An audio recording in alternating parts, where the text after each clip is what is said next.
Naman si Nanay Helen ng pork adobo. Ayan, pinisa ko lang yan, bawang, sibuyas at saka luya. Ayan, huli ko lang lagyan ng sugar at saka suka para mag-blend ng yung sour at saka sweet. Ayan, guys. Saka pakuliin lang natin. Lagyan natin ng siling haba.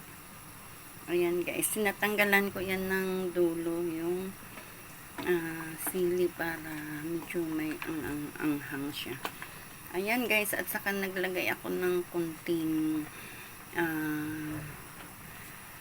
paminta at saka dahon ng laurel at saka yung pamintang buo at saka kalamansi po. Parang bistik yung style ng lasa yan. Ayan guys. Ayan. Lagyan na lang natin yung boiled egg. Ayan, malaga ko na yan kanina. Yun lang guys. Luto na yun ang ating pork adobo with boiled egg. Thank you guys sa panunood nyo. Di na ako naglagay ng more salt kasi meron na siyang patis at saka tuyo. Thank you guys.